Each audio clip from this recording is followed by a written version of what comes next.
This will be a good one. It'll be a good one.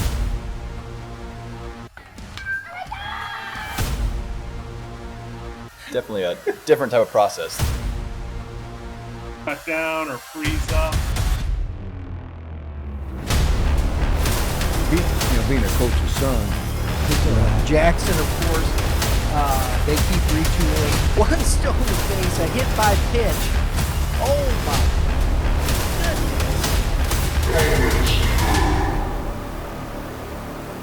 Welcome, everybody, to another Tuesday and another episode of the Hitting Zone podcast. That's where we bring up baseball topics and we crush them. I brought a guy to help me crush them. He may need to teach me how to relearn how to hit since it's been a while since I've swung at a pitch. But anyways, Hitting Zone podcast every Tuesday. We air at 3 o'clock. So make sure that you are subscribed so that you can and hit the dinger so that you can get those notifications. Make sure, give a shout out, Game 7 Baseball, game7baseball.com, Prime Sports Midwest, 3 locations, Fenton, Chesterfield, and in St. Charles County. So you have 3 locations to go to get gear if you need gear. I'm sure they're going to have gear that might be on sale, specifically maybe some of our Cardinals gear, since they are not in the playoffs right now. And I did want to touch a little bit about this because I think sometimes you and I have a little bit different opinions on big league baseball. Mm-hmm. And they're, like Brian likes to say, sometimes driven by emotions. And I think that it's an interesting time that the Cardinals are in. I know that we talk a lot about youth baseball, but I feel like this is a topic with change that's happening with Mo leaving, Heim taking over, and kind of what are the expectations. And it kind of leads me to some of the other things that may be built into youth baseball, high school baseball, college baseball, and beyond. So recap or your thoughts on the Cardinals season in 2025. That says it all right there. That's a tough one. I mean, for me, the biggest issue that I've had over the last couple of years is just transparency. What is the vision? What are we trying to do? Are we going to rebuild? Is this not a rebuild? Are we going to blow it up? Are we going to just play the young kids? There's not been transparency. There's not been a vision. There's not been a focal point, in my opinion, to, okay, here's what we're going to do over the next 4 to 5. This is our 4 to 5 year plan. That's where I have an issue. Give me a clear and concise plan. What do you want to do? What is your budget going to be? Where are the holes that need to be filled? Are we going to try to sign a couple free agents here and there? Are we going to give more kids a chance? What are we doing? That's my issue. Is there's not been a clear and concise game plan. Okay, so I'm going to play the little devil's advocate and think that, are we entitled to that information as fans? I think we are. Is that because we pay a ticket price? Absolutely. So does that give parents the right to yell at coaches and stuff like that? No, but I mean, well, they pay a price. Well, not that big of a price. I mean, there's definitely not 3 million fans paying me $55, and I probably would take any complaints if I could make $15 million doing what I'm doing right now. Right. But I only said that because I have sometimes a hard time understanding, and I'm hearing that more and more often, like, what's the plan? And I don't remember actually ever hearing the plan before, like even in the 90s when the Cardinals were bad and the early 90s piece before Tony La Russa. I will say the thing that I loved about Tony was I think Tony was honest with us. Right. And maybe that's where it needs to come from, and maybe that's where the thought process should be, because Ali doesn't give that information either. But I don't remember Walt Jocketty getting on TV saying, this is what we're going to do for this club. Mm-hmm. It was Tony La Russa saying, we're going to trade everybody that's not 26 years old and older. Mm-hmm. I don't care about the farm system. We're going to get vets. Like, that is a clear, precise plan. Right. But I sometimes wonder, are we actually, well, one, I think the tight to the chest, I think it's a little too much. Mm-hmm. If the vision was simply, we're trying to make the playoffs, that's not been enough the last, 5, not the last 3 years for sure, but the previous 4 or 5 years, that wasn't enough for everybody. Like the Jose Quintana deals, the John Lester deals, they end up working out for the Cardinals. They worked out pretty well. But that wasn't a real plan. Right. You know, it's just like, we'll try to get in. Mm-hmm. And so I'm starting to think like, I only asked that question just to kind of play the devil's advocate Sure. there. I No, I actually get it. starting to buy into kind of where your thought process is and saying that clear, precise plan. And so in your opinion, what could they say to take the next 3 years and be like, you know what, it's going to be a tough 3 years. We'll deal with it. What can Heimblum say right now to help kind of Cardinals fans take a deep sigh of breath and say, hey, let's watch this young talent? I would have no problem if he would just come out and saying, okay, here's what we're going to do. We're going to get rid of Nolan Arenado. We're going to get rid of, maybe Sonny Gray. We're going to go the young route. We're going to really buy into developing our farm system. We're really going to be draft heavy. You know, I would have no problem with that. I just need to, I would just like to see a little bit more of a plan. I am perfectly fine over the next 3 to 4 years if it's very lean times as far as a win perspective, but they're all in on developing and help cultivating and giving these younger players an opportunity to get better at the big league level. To not rush players like a Jordan Walker that I think they really rushed him a lot, thinking that he's going to be the next big thing, and he struggled mightily. And I think that becomes an issue because now he's so criticized on a higher spectrum because he's not hitting balls out of the ballpark. Hit 5 home runs this year. You know, what can he do better? You know, but there's a lot of pressure on a young man when he's 23 years old and he's expected to be the savior of the franchise. Yeah. I would just like to see, and I really commend the Cardinals for keeping him in the lineup as much as they did. You know, he's going to get better. The talent is there. He's going to figure some things out.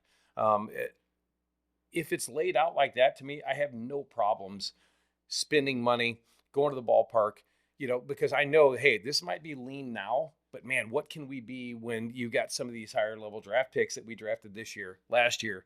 What's going to happen over the next couple of years is, build a brand that's you're looking towards the future and you get excited about what the future can be instead of just trying to plug in an innings eater here and and maybe a veteran here that maybe nobody else wanted, but he signed for a little bit better a price. Mm-hmm. So, for me, it's just, I just wish it was laid out a little bit better and just a little bit more transparency. I think it's just been very bland over the last 3 or 4 years. And that's where my frustration has come from, is people talking above the fan base and not to the fan base.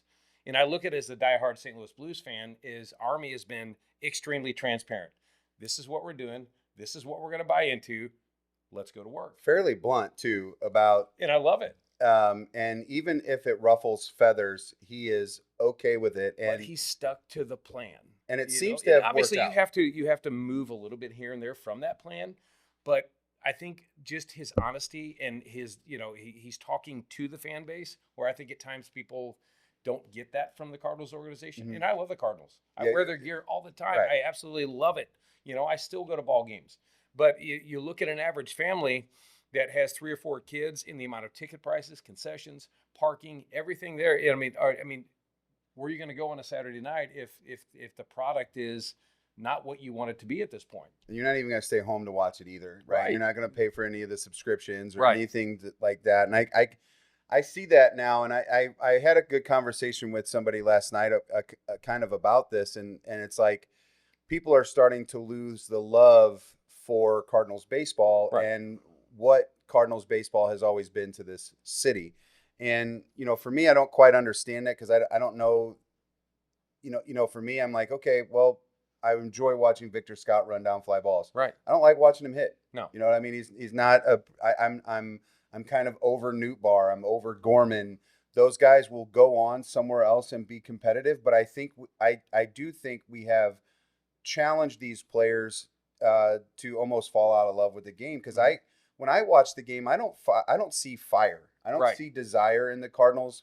I know Ali has it, because Ali will defend his players. I really like Ali. Yeah. I think this year, more than anything, I've gained a newfound respect for how he was very transparent with the fan base and way more, vocal with what he wants to see happen in the organization. And I thoroughly, I enjoyed it. Yeah, I did too. There's been some things that's come out recently, like with Mo's talked about the Randy Arozarena thing, and then what happened with Mike Schilt. And I kind of wonder if, the new way of what we've saw recently, if Mike Schilt was like, I don't want that guy because he won't go out on this field and leave it all on the field. He doesn't really care. Let's get rid of those guys. And it could have been some of those higher priced or, high ticket guys, kind of like, Nolan Arenado's, like the double play ball that he hit into the end of the game the other day or whatever, one of the innings, base loaded, whatever it was. The guy bobbled it and he was still just jogging down the line. And that could have led to a run. It could have, who knows what the inning could have done. And we were close in the ball game. That kind of thing for me, and I'm not picking on Nolan. No. I understand you have to, he assumes that probably it's a routine ground ball. He's been in the league for long enough. That is probably going to happen. Just boom, it's over. It's just not a good look. It's not. It kind of just tells me as a fan that he's kind of checked out. He's already come out in the media and said, "Hey, I'm going to seriously consider waiving my no trade." The guy's, in my opinion, is Hall of Fame third baseman. Sure. But over the last couple of years, we've needed him to step up to be a leader that he didn't want to be. And I really think his veteran presence could have really played a bigger part in the clubhouse, but I don't think he wanted any part of that. And some guys don't want to do that. Yeah, I felt the same way. They want to be that local. Exactly. They wanted to maybe lead by example. Well, if you're leading by example by not running out the ground ball, that's not a very good example to lead to the younger guys that are up there looking at this guy who's made millions and millions of dollars that at this point he knows they're not going to make the playoffs. He's checked out. Let's get this season over with. Let me talk to my family. I want out. Yeah. You get that with Sonny too? I do. I feel like the three superstars we've had in St. Louis, and I know Goldie wasn't here this year, but I feel like those guys, when we signed them and traded for them, I thought, man, this is it. We're going to be continuing that path, and it didn't work out, right? Then you get a guy like Wilson Contreras, which has a lot of fire, but I'm kind of like over his antics, you know, like creating brawls all the time, like because he gets hit all the time. We'll stop diving over the plate. Like in my opinion, you're going to crowd the plate and try to take away the outside part of the plate, then good luck. It's going to happen. You're going to get drilled. But I don't feel like we have that guy. And I said last night to this guy I was talking to, it's now apparent on how important Yadier Molina was to the team inside the clubhouse. Mm-hmm. I'm not suggesting that he's the manager of the Cardinals. No. I'm just stating he was that important to keep the team together, to go out there, play together, and do whatever it took, to get out on that field. And, the metaphor is to kind of die on that field for each other, whatever it is. Brendan Donovan's that guy for me. Love him. I'm afraid he's getting traded. I really think he is going to be traded. And there is going to be an asset gain that the Cardinals are going to be looking for that people may look at and go, why did they get 5 single A and double A guys? And they talked about this the other day. They need volume because we do know that if you trade for 2 double A guys that are supposed to be top 10 prospects, they still might not pan out. Right. And so you need 30 guys or 15 to 20 guys to be traded for to get 3 guys that are going to play on your big league roster. I don't think the average fan kind of thinks about that stuff, but I brought the Cardinals baseball up just to talk about culture, like kind of the things that we were just kind of ending there with the guys that are going out on that field every day that you just say, I love to watch, because I think that's part of the plan, right? Like if you had those kinds of guys on the field, it'd be still very easy to go watch those guys. Absolutely. The Ray Langfords of the world. Oh my goodness. When you could smash a catcher in, 94. And I know that Major League Baseball has taken away from it. So I don't know that we have those players anymore. Like the only guy I can think about is like Tommy Pham. Right. Like I wasn't a fan of Tommy Pham, and I'm now a fan of Tommy Pham just because of I don't like some of the things that he does, but it's the desire to win. Right. And I don't think we're doing a good enough job as young coaches. I'm not talking about like what you do, but kind of the coaching side of business in high school and maybe even in college. I don't know how much winning culture we're trying to breed into these kids, or I don't know if that's not the right word, but like when I think about youth sports, I always hear it's not always about the wins, right? It's about development. It's about small wins inside the game. But does that continue into the high school levels for some of these kids? And I'm not talking about the one-off kids that you have that are just dudes. Like the desire for them to compete and win in every single at bat. That's not the guy. I'm talking about most of baseball. And even then, there's still a percentage of those guys, right? So where do you think that culture or what culture needs to change in our youth to maybe kind of transition Major League Baseball into this winning mentality? Because when I look at the Cardinals, I don't see anybody that wants to win. Right. I know those guys don't go out there to play to lose, but where's the desire? And has Major League Baseball taken away from that because of the rules? You can't take a guy out on a bang-bang play at second base anymore. There's no fear, right? Nothing you do. You don't hit guys anymore for antics. So is that just where we're at in baseball? Or do you think that stuff can start to be kind of recreated back? I think it'll eventually evolve back to that at some point. But, you talk about culture and you talk about the willingness to win, but you look at the spectrum of youth athletics, and especially in baseball, it's all showcase format. Everybody wants to see the metric numbers. They want to see what you can do physically, but are they really cared about what you do as a player and when it's on the line to win ball games? It's a me now thing. It's not a team thing anymore. It's not together everyone achieves more. It's what can I do to showcase my tools to get to a level that I think that I want to get to. I think baseball IQ is at an all-time low. I think everybody's predicating everything now on bat speed, exit velocity, throwing velocity, how hard, how fast can you run? What are your force plate numbers? I don't think they're judging based on the grit and true aspects of the game. The fundamental aspects, nobody wants to bunt. They don't want to hit and run. They don't want to steal bags. It's either hit a home run or strike out. It's throw 95 miles an hour, ball 4. Can I pitch at 89 to 91 and throw strikes, or do I have to throw max effort just to make the radar gun look a little bit better to hopefully get to a better, a better place? You're taking away a lot of the game based on, I think, what is happening and in the showcasing, in my opinion. Yeah, we had this conversation last week with Diego with Scout Connect, and one of the things that they're trying to do is they have the events where you have the showcase and then you play games afterwards. And I kind of like that. I love that format of it, because you kind of get to see him compete, and you do then get to start to see the guys come out that really are being challenged in that moment. Because it's one thing that I've learned over the last couple years, specifically the last year, I guess, with some of the college coaches now getting into social media and having conversations about what they're recruiting. The guy that does throw 89 to 90, that's not max effort, that's got the control, but has the same size as the guy that throws 93, but he has max effort. That guy doesn't have as much room for growth as the guy that doesn't have, that's not out there max effort, that's pretty close in velo numbers, but is maybe more accurate. That's the freshman that they're going to recruit. Right. They're not going to recruit that guy at 22, but they're going to recruit that guy at 18 or 19 years old, because that's the guy going through their program that can get bigger.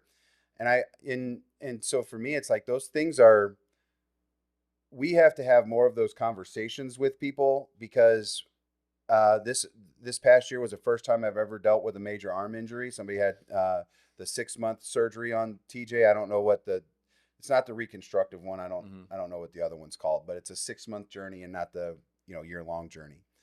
And it's the first time I ever dealt with somebody actually going through a major injury like that. Knees, ankles, that's happened. Arm, not so much.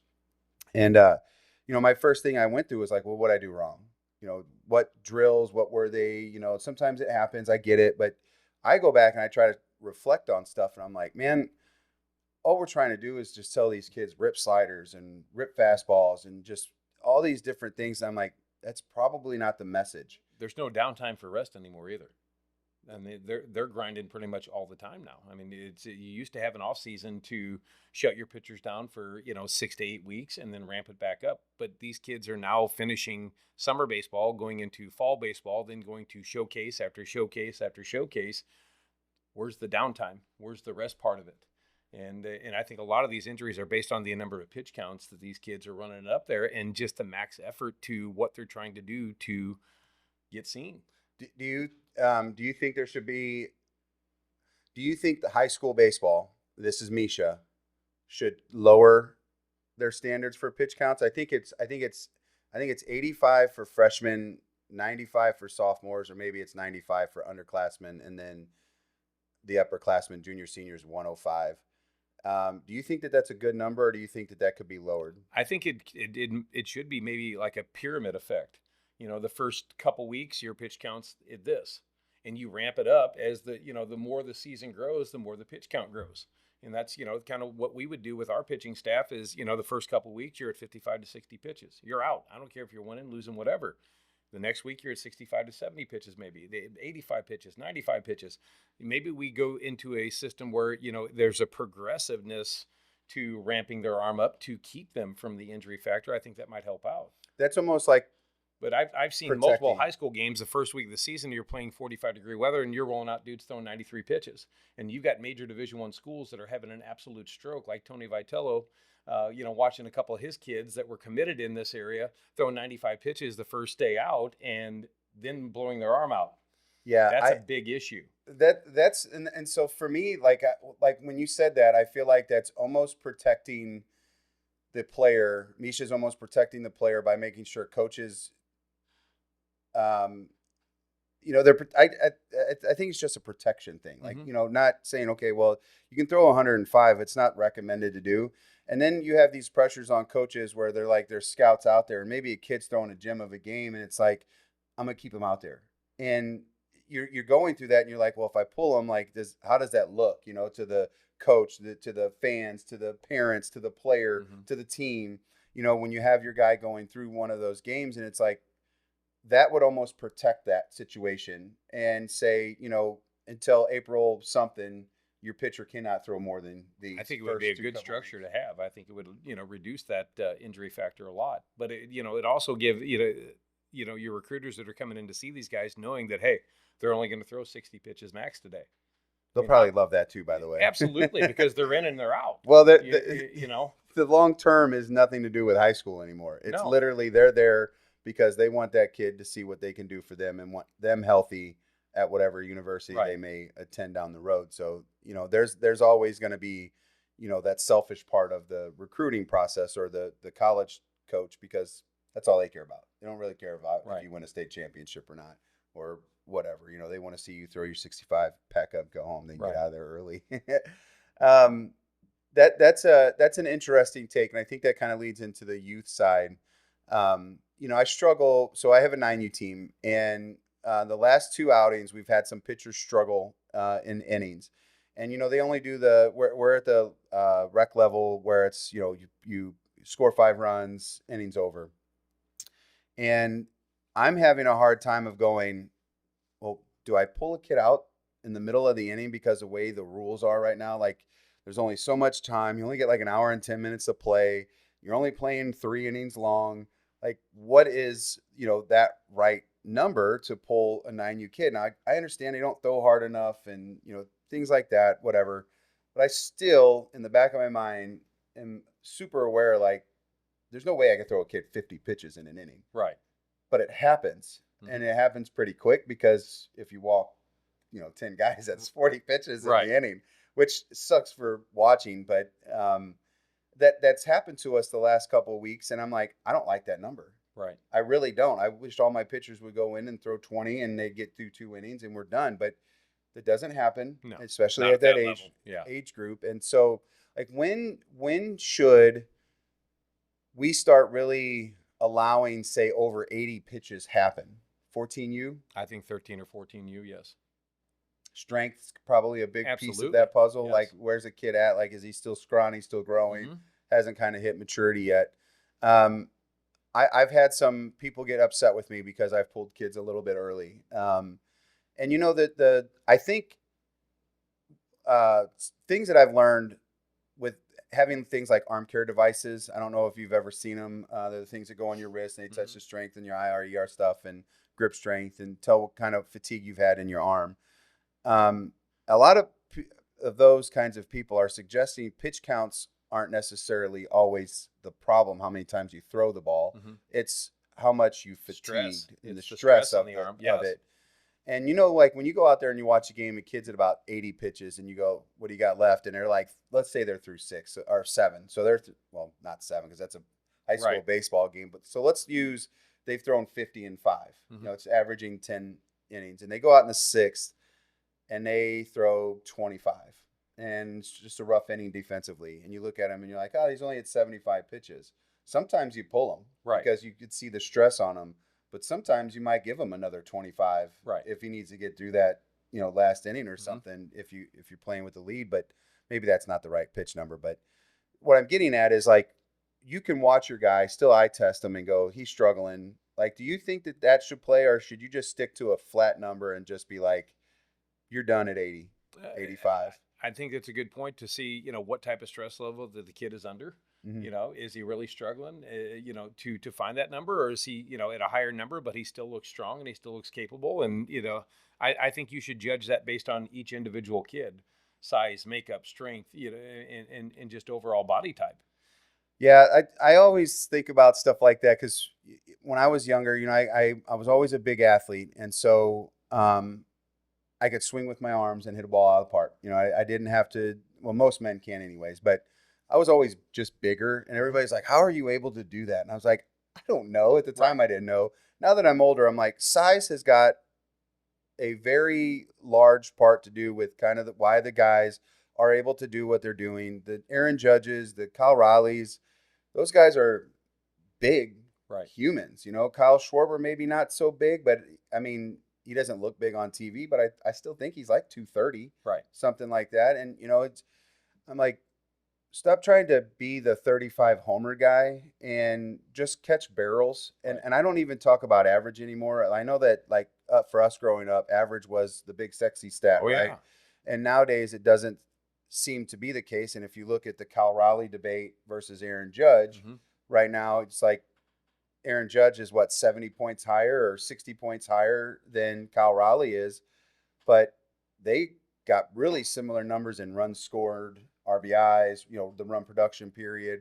The only thing that Aaron Judge has is he hit the ball more often where people weren't. Right. That's how he got to that 320 average or whatever he's got. 331 this year. Was he 331? Yes. And so he probably would have been the hit king if he would played he was hurt some time, but MVP debate, Kyle Raleigh or Aaron Judge in the AL. It's a big debate. And I think it's just really going to go on who goes farther in the playoffs at this point. But it's a different type of spectrum. I mean, I think from a more complete offensive season, you got to look at Aaron Judge from the power perspective and what Kyle Raleigh's done, and the fact that he catches and he's a switch hitter. There's a lot of validation to that as well. So it's going to be interesting in how that plays out. But I think the body of work that Aaron has put in is going to push him over. So in my opinion, I think Aaron Judge wins the MVP. The longevity and the numbers, but the numbers continually get better with him from different aspects of the offense, not just the home runs, not just the RBIs. His slug, his OPS, his batting average gets better every year. That OPS is stupid. It's ridiculous. It's like so. Cal Raleigh's had a really special season, and I think what he does is really magnified based on what position he plays too. Yeah, and what ballpark he plays in. Yeah, Seattle. So I did some numbers, and actually Seattle was not too far behind home runs hit at their stadium. I think it was Baseball Savant had New York with like 114 at home or something like that, and the Mariners hit like 90 something, like 97. So it's not a large. I thought gap. There would be a little bit bigger gap, but it's actually pretty close. Now it's. Again, we talk about splitting hairs with this thing. Like when I think about Kyle Raleigh, because this, again, it's just another one of those topics because of the position he plays. We know how hard it is to be a catcher. Most of the time you see guys that break records or create historic years, they typically get the nod. Mm-hmm. But you're seeing lately, it's like big things like WAR matter a lot. And Judge's is a 9.2 or 9.7 or whatever he had this year, which is just crazy. Neither one of those teams make the playoffs without that guy. 100%. So it's like who is actually most valuable. I think is super interesting. I lean towards Aaron Judge, just because it's another year that he continues to just be the guy. One of the most complete offensive seasons you've seen in a long time. The average, the power, I mean, everything. It's just he's a special guy, and everybody will go, well, he's 6'7". Come on, guys, let's get off the 6'7" thing. Well, Kyle Raleigh's like 6'2" and like 250, ain't right? He? But what I'm saying is we have to get off that. Aaron Judge only is successful because he's 6'7", 280. The man has a skill set like no other. And barrel skills to go along with it. His technique is really, really good. Yeah. He's a very special player. but he's worked tirelessly and he's getting better every year. So you just see where he's at and how he's evolved over the last 5 years. It's incredible. I had to go down the defensive metrics too. Cal Raleigh has obviously been known as a good defensive catcher. Mm-hmm. But this year, he's actually been down. One of the best things that he does is frame pitches. Yeah, he receives them very well. He's like top 3 again. Going to Baseball Savant. I don't know how many. Everybody can eye test this stuff too. But there's metrics that we have now for catchers. But like his pop time is close to Von Herrera's this year. It was like it's close to a 2. Yeah. And I'm not saying a 197 is obviously it's not bad. That's why he's in the big leagues. But like there's some things like he's got 2 defensive runs saved. Like the top catcher Patrick Bailey has like 19, 18 or something like that. But I looked at Judge's numbers and Judge only had like 3 defensive runs saved. So it's like all these little oozer ratings and all these different things. It's like they're actually really close defensively and offensively. I think it's going to come down to, like you said, the things that he catches. It's a switch hitter thing. And he broke some records as far as, being a switch hitter or being a catcher. And so Roger Maris won the MVP, hit 61, broke it. You know what I mean? And so it's going to be interesting in how it plays out. Yeah, I do think Aaron Judge is going to win it. I think, based on he had a great year, but the body of work that he's put in, the sustainability, and it just keeps getting better. I think that he wins out just based on that merit. I wonder if the Mariners wouldn't have traded Henry Ford if he would have been okay, replacing Cal Raleigh. You obviously can't replace 60 homers and 120 something RBIs, but the one interesting stat that I saw was like how close actually are the gap between the OPS between Raleigh and Aaron Judge is the same gap, and this is funny because Brian's a Dodgers fan, between Andy Pages and Cal Raleigh. So if you had to look at it as like the premier level OPS guys, Aaron Judge and Cal Raleigh are 200 points difference or whatever it was, there's only a 200-point difference between Andy Pages and Cal Raleigh. Somebody brought that argument up. It's crazy. And I just thought, wow, man, take a dig at Andy Pages. I mean, he's a big leaguer, but that's kind of like if you just put it in different perspectives. Sure. That's the player, and Andy Pages is not Cal Raleigh or Aaron Judge. So it was going to be interesting. I wanted to bring that up just because it's playoff baseball, and I don't think there's anything better than playoff sports. I don't think there's anything better than playoff hockey. I know that you're a big hockey guy too. Very much so. It's a baseball show, but that may be the greatest playoff that I watch. It's a little too long for me. Very long, and to win the Stanley Cup is really, really tough. And then to have Florida do it, they've been there 3 twice. years. They're going for a three-peat. So I don't know if they'll reach that this year with the amount of injuries they're going through right now, but that's probably because they played till June or whatever it was. It's exhausting. Yeah, it has to be. It really is. So for them to win back-to-back titles like that is incredible. Yeah, I want to get back to the culture question because I struggle with these things. Being a former high school coach, former college coach, I think when you get to those levels, you start to expect certain things to happen for you, and when I think about culture, there's obviously always going to be. You talked about it earlier, expectations. This is why I think maybe the fans are why I'm coming. Kind of relating a little bit more with you now than I have in the past, in some of our debates on social media or whatever. In thinking, well, maybe we are actually we should know these things, because how do you have a culture if you don't have the expectations or you don't have the clear vision? So who is responsible for the culture on field? Players, manager, and who's responsible to kind of set the expectations? Is that players, management, and that includes the head coach, stuff like that. So my first question, I guess, would be the on-field product. Who handles and manages that culture, and who do you think is responsible for that? Is that a guy like Ollie, or is that a guy like Brendan Donovan, or the players? I think it falls on everybody. I think it needs to be collaborative at this point. I mean, you got to get feedback from the front office on what their vision is, but you also have to have feedback from the guys that are in the trenches that, hey, I mean, we need this, we might need this component. How can we meld everything together? But at the end of the day, I mean, it takes a lot of people to be on the same page. And I just don't know, if everybody's been on the same page. Is it being resonated throughout the entire organization? This is the clear and concise plan. This is what we're going to go to, and this is how we're going to lay it out. And this is our 4 or 5 year plan. Has that been laid out? I don't know. It's not been translated, to a fan base or anything else. And like I said, I understand that they want to keep some of the stuff close to their chest. But if there's a vision and, just a little bit better transparency, I think people would be a lot more receptive to patience. Yeah, I could definitely see that, because when I'm hearing baseball fans like yourself, like the young man, do you know who Drew Kitson is? I do not. The whole family is super athletic family. He brought this up to me, and just talking about like kind of my old mind, right? Like in how I think baseball should be. Like I don't just remember GMs coming out and saying, hey, this is what the plan is. I think it was just always understood.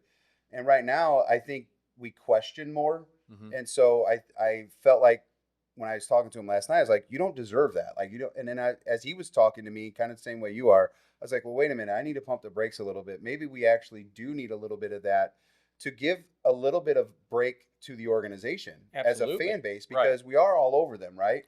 And so in a big way, the culture, I think, is like, again, going back to saying it's everybody. When I grew up playing, my head coach had nothing to do with what our on-field management was amongst each other. Like if we had a kid that wasn't playing well, I did not need my coach to go over to that kid and jump him to get him motivated. No, that's got to happen that's got to happen on the field with the players. Yeah, and that's where I felt like we're missing. Like we don't have that guy, right? We wanted NATO to do it. We wanted Goldie to do it. That's not in their nature. It's not their makeup, no. But that's where you miss Yadier Molina. Yeah, but if you ask Ali to do it, right, and Ali goes to the public and says Jordan Walker's not working hard, then that becomes an issue, because now it's out of house. You got to keep that stuff in the clubhouse. And it's a tough thing for Ali too. And I think it goes back to, again, I mean, I've got a way bigger respect for Ali this year than I ever had, because I think he has been more vocal. But I understand too that he's there to protect his players and to keep things in house. But I mean, it's a very slippery slope.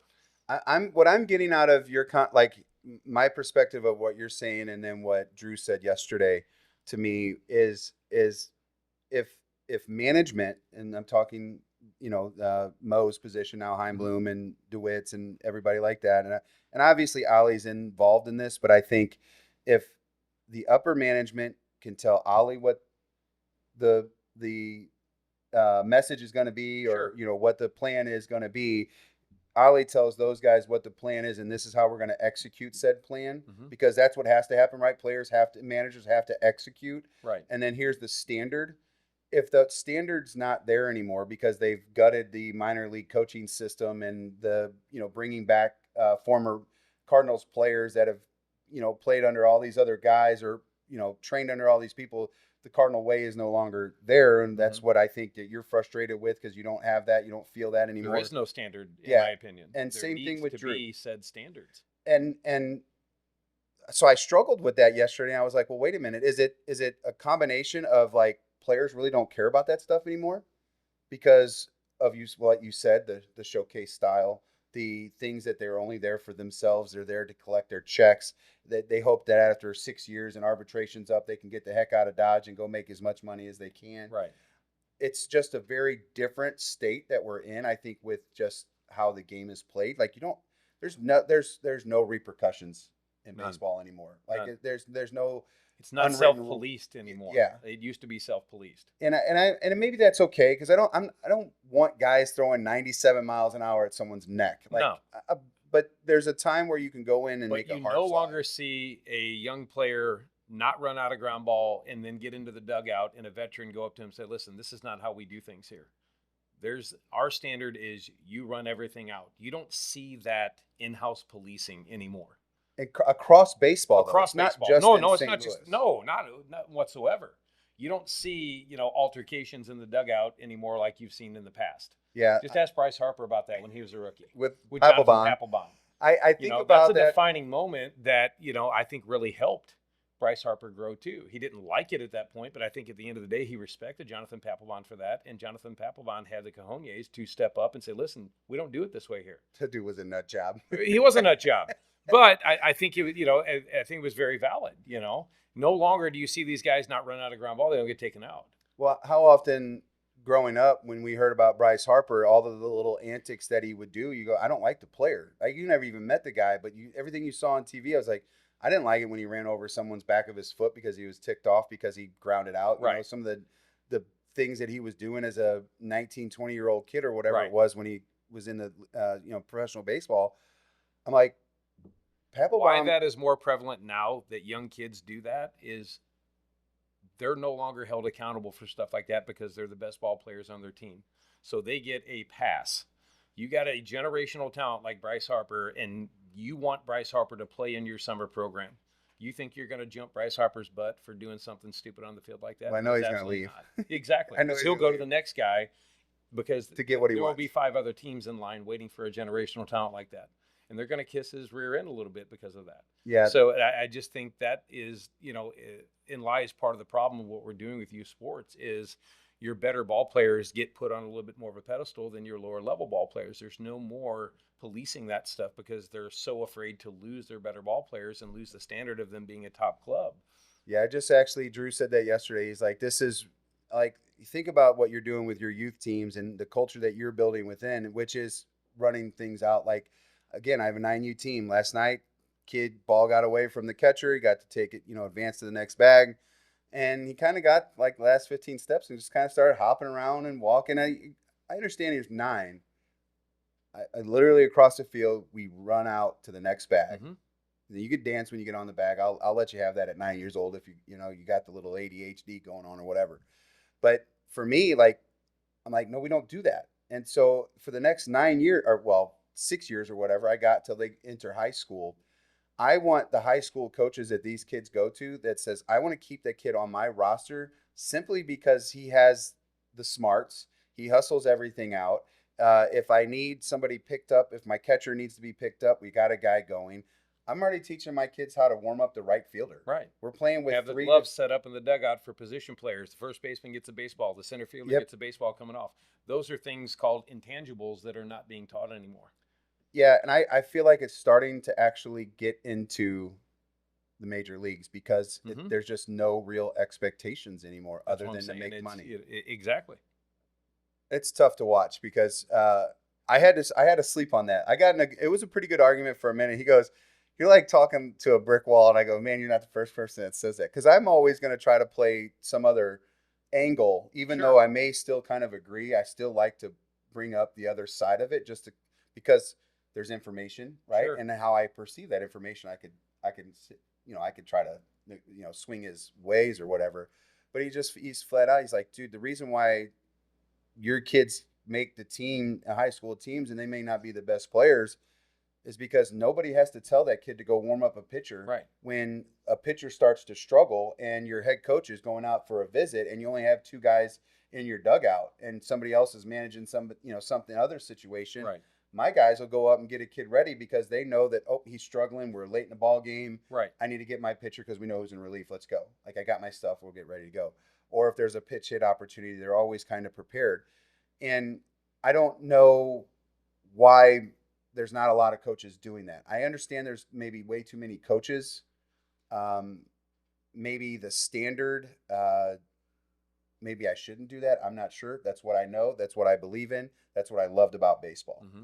I loved the structure. I think the structure is what helped me become a better human as I got older.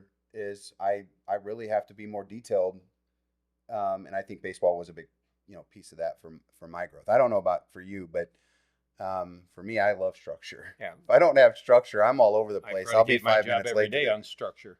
Well, I know you do. There's got to be a game plan. There has to be structure. You have way more structure than I do. I have that squirrel thing that happens to me all the time. I was on my way here. I shut my phone off, and I did something and turned my phone back on for maybe 5 seconds. And sure enough, my phone starts going off. I'm standing outside waiting to walk in because I'm literally checking my phone because it's rambling, and I'm like, I just need to go in. Mm-hmm. Sometimes for me, I just got too many hats I wear, and it drives me bonkers. And I'm slowly but surely, as we have talked with kind of our merger with Sure. US Nats, and how I think it's going to be great for me because I like to do what you do. Right. I really want to impact people, and 30-minute lessons I don't think are quality. I know things can get done in 30 minutes, especially if I got a kid. Maybe it's a second session of a week, or it's we have a programming done and he comes in for 30 minutes. But what I like about what you're doing is the time that it takes to build the grit in the at bat, because I don't think you're just telling a guy how to do all of his mechanics. No. I feel like you're helping him become a complete hitter, understanding situations and building culture at the dish. Like I still think culture and it goes down to, how do you build a complete hitter? You have to challenge them in your practice setting. They're very, very uncomfortable with me, because they have to be uncomfortable in here, because they're going to be uncomfortable in the game. But where do you want them to perform better? In a cage or in a game? Definitely in a game. If you just do bland, easy things in a cage, you make them feel good. But when they step in the game, all of a sudden, here comes anxiety, here comes tension, because now it's a different scenario. They're not comfortable anymore. How often do you get the I want to bring my kid to you because they hit great in the cage, and with the last coach that they've hit great and I'm not taking anything away from a hitting instructor by any means. Likewise. But they come to you and they're like, I can't just get him to hit well in a game, and he loves his current coach. How often does that happen for you? It happens on a very consistent basis. That people, they got a great rapport, they got a relationship with a certain coach or an individual, but they're not performing in game. And it goes down to what type of drill structure, what type of mindset are you putting these guys through, and how much are you really challenging them in the session that you're in. And a lot of stuff is just predicated on reps. Every rep we take is a detailed rep, but it's a very challenging rep. It's a bat to ball skill rep. It's a competitive rep. You have to understand there's so many variables to becoming a complete hitter. But if you're only doing it under comfortable, situations and circumstances, when you get uncomfortable in a game, you buckle, you crumble. Yeah, I tried. I've had this happen to me. Like I've been on that end of that's why I brought it up, because I've been on that end where someone said, I love hitting with Coach Mitch, but I'm not getting anywhere in game. And, I would challenge the parents like, well, we have 30 minutes, and what you've asked me to do, I did, like you get into the reps, stuff like that. And we've talked about it before. You're not a babysitter there. Right. You're here to teach a kid how to hit. And I said, I need another 30 minutes so that I can talk about the mental side. Because if I just talk to your kid for 30 minutes and maybe throw 20 baseballs, you're not paying me anymore. Right. You don't want no part of that. And the best thing that I can do is give you, which I think is my biggest quality as a coach, is like in-game stuff. How to manage at bats, and how to understand that maybe you've had one bad at bat, or you've had one bad swing. But let's flip that and say, I just tricked the pitcher. Mm-hmm. He might have got me on that, but he thinks he can throw it again. Well, I'm ready for it. So when I see it, I'm going to hit it out. Right. Or double, or hard single, Sure. Whatever the case may be. Maybe barrel. I get out. Just find a barrel. Just barrel the ball. And I try to tell kids, it's like okay to swing and miss. It's actually okay to swing and miss, and it's ugly. Don't forget what that pitch looked like. Right. And you can't not have those conversations in 30 minutes because you're barely through your tee work, getting loose. Mm-hmm. And I can't have a kid come in and just hit. No. I have to have them get body prepared, right? So we're moving first. So if I spend 10 or 15 minutes, I only have 15 minutes to hit with you. I can't get enough done. That's why I like the group settings in a like small 4-to-1s. Mm-hmm. Now is because I get more time, and I'm getting twice a week. Mm-hmm. and how I kind of manipulate my programming. You may not do the same. I don't have as many clients. I don't do that just based on sheer square footage that I don't have to be able to do something like that. When I go to other facilities and I've got more space to work within, then it's a 3 to 4-to-1 setting. Gotcha. In which, we can line up a program. I have a 14 by 45 foot cage that I work out of 7 days a week. Mine is based on one-on-one instruction, but what I do is I hold my kids accountable to show me their work during the week. And if I'm giving you 3 to 4 drills a week, if you're not videoing the drills and sending them back, and I'm not critiquing them, we're going to have a problem. Because every assessment that I take these through with new clients is the parents are making a financial investment if they don't protect the investment by holding their kids accountable to working on their own, because I don't have that square footage to work with them more than a half hour a week, you're not coming to me. Thank you, but no thank you. So if you're not willing to put in the time and the effort to go downstairs to make sure that Johnny is doing his work necessary, and it's not just busy work, it's detailed, it's challenging work. Show me your work. I'm a teacher, you're my student. I give a homework assignment, show me your work. When they do that, they succeed. When they don't, they don't. It And takes, then that's if when I it have does, to have it's a lot difficult longer. conversations, say, listen, this is not going to work.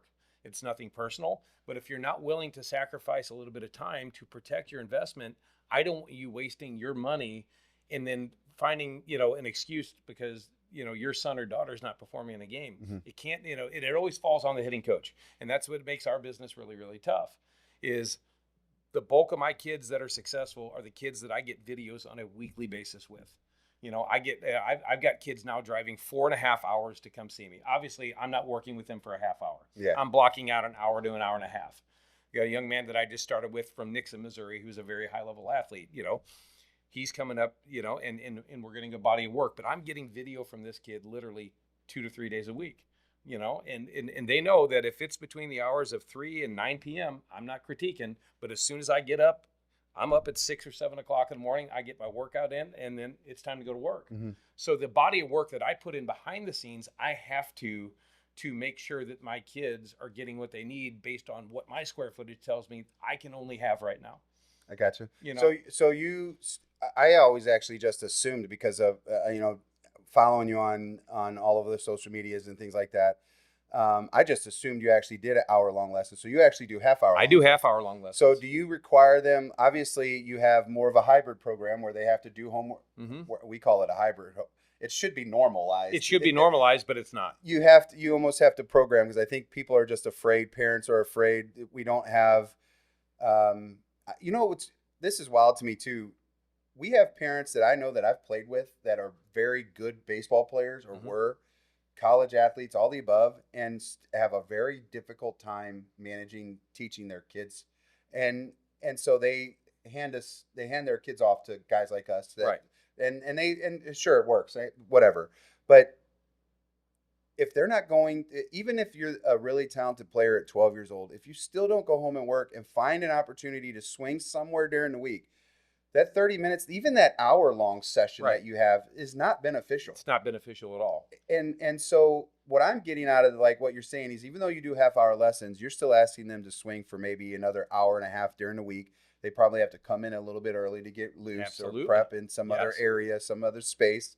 And then it works. It works really well. And the model, the blueprint that I put together, it's very sustainable. It's received a lot of good reviews. I had a gentleman come in that I worked with 30 years ago. I'm now working with his 12-year-old son. I know who you're talking about. I think Dustin I do. Bain. Oh, that's somebody else. Yeah. No, it might be Dustin. His grandpa's name is something different. Randy. Or it might be it. They're coming to our camp. They're coming to our hitting camp. Rich Newkirch is what you're talking about. Yes. I worked with his daughter 25 years ago. Yeah. I'm now working with his grandson. I have that numerous. I've got another former student and player of mine, Chris Collins, bringing in his son to see me. The evolution. I've got so many players that I work with, and I'm now working with ill children, but they look at what I'm doing now compared to what I did 25 years ago, and they're blown away. Do they ever go, why didn't you teach me this 25 years ago? Not at all, because, hopefully they know that it's not the case. Absolutely, but you have choices in everything you do. Yeah. How have I been able to sustain my career for 32 years? Evolution. And I look at this, there's a fork on the road. To the right is evolution, to the left is extinction. If you stay bland in what you do and only work on the principles you were taught, you're not getting better for yourself, but you're not getting better for your clientele base. I challenge myself every day to be better at something. What can I find different to make it creative, but to challenge these guys and girls to get better? And that's where I've been able to sustain that. And that's why, like I said, but if I look back at it, man, if I would have known then what I know now, holy cow. But it's part of the process. It's the journey. And that's what makes my journey so beneficial. Because when I get people, coming back that I worked with 25 years ago and they see that I'm still at it and I still have the same sort of passion and drive that I did 25 years ago, being a very immature knucklehead Yeah. who thought he needed validation, and pumped his chest about how good he was. I was never good enough to play professional baseball, but what I've done now and the body of work that I've put into and how much better I've grown, not only as an instructor, but as a person, and to see the type of kids that we're producing. But when they come back and they thank you, that's all the validation I need. Yeah, I we'll go back to the Cardinals thing because you said extinction and evolution. And I think when you said bland, that's exactly what we've had over the last 5 years, Right. 6 years, and it's gone this way. We just need a with our fan vision. base. We need a vision. We need a game plan. We need a blueprint. Yeah, and I see that for everything that you do, there's always something. And that's what I like about Andrew Keck and kind of how he goes about his business is that you just see there's going to be some sort of future and growth out of these athletes. It's not just this. When you look at the structure that Andrew has grown up with a lot of quality individuals like Lance Sherman, myself, the coaches that he had at Vianney, with the coaches that he had at Southeast Missouri State. There's been a very, very good structure, and he's taken parts of what he's learned and he's evolving it into his vision. And I couldn't be more proud of him. Yeah, it's exciting. You got another guy that's doing pretty well too. That in Braxton, I think he's that's my boy. Yeah, I know we've had him on the show. We might have to get him on the show this winter. Maybe the three of us can get in here and do another one.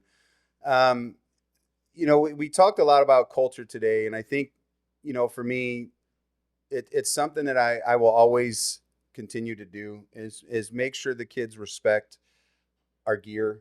The parents buy our gear. We don't throw gloves. There's certain things that I'm sure I'm going to frustrate people with, that the old school value is always going to be there. Right. I am trying to learn and adapt to things like I'm really not a fan of the things that they wear on their wrist and always playing them in the back pocket. But one of the things that I always say is, look good, feel good, play good, that routine. And a kid will go, I feel good, coach. It gives me confidence. And I'm like, well, what am I supposed to say now? Because I literally just told them, look good, feel good, play good things. I'm like, I just hate them, right? I just really dislike the look. I've never, I can't say I was always a big batting glove out of the back pocket kind of thing. I did have that at times, but I'm like, dude, your blinker's out. It's just, I tell everybody tuck their pockets in. Sliding mitts that look like they should be pulling cookies out of the oven and everything else that just drives me bat. Even like Fredbird? I can't stand it. Those are the most useless things I've ever seen in my life. What about the necklaces? The necklaces are out of control. The drip, whatever they call it. Here's the deal. You can look good, but if you don't back that up on the field, you're nothing. You got to go do I think, I forget where the site was, but it was like all the broken change from sliding and tackles in football and just watching diamonds just disappear everywhere. And I'm thinking to myself, man, I got truck payment. Exactly. And I got I got a kid in college getting ready to go to college. I'm like, I would do anything if you just gave me that chain and I could pawn it. I'm paying tuition for a couple of years. I'm paying my mortgage. I'm like, holy smokes, man. Right. Like, well, you got a lot of stuff to pay for now in where your home is. I see you post. But Shane, I know that you've been on here several times, and we usually talk about hitting. I wanted to do something a little bit different today and talk about just kind of sports and kind of what's kind of popular right now, with the things that's happening with baseball, kind of culture. But we will get back on. I'll have you back on. We'll talk about some hitting because you're going to have some guys coming back that we'll spend some winters with you, and I would like to include them in some of our shows, and just kind of give our public a little excitement about some of the guys that are here in St. Louis that they may not know that are playing professional baseball. So we'll get you back on the show here in a couple weeks. But for anybody that's just kind of tuning in that hasn't maybe seen an episode, social media, how can we find you on socials? I'm on X. I'm mainly on X and Facebook. I'm old school. I keep it simple. Well, you got X right. I still say Twitter. Oh, yeah. Well, I finally got it right because I've been saying Twitter forever. But, the social media stuff for me is it's a platform, but I mean, it's something that I like to try to motivate my athletes with. I try to find different creative things to help them and just continue to push them to get better, for the boys and the girls, and just try to set a standard. There's no standards anymore. It's fair. I never had rules. I have standards. And I just don't think the standard is set as well as we can set the standard. You get caught up with a lot of different things, but I think we just need to start really minimizing what we want to do and just maximizing our standards. I love that. That's how we're going to end this show. But you got to go follow him on his socials.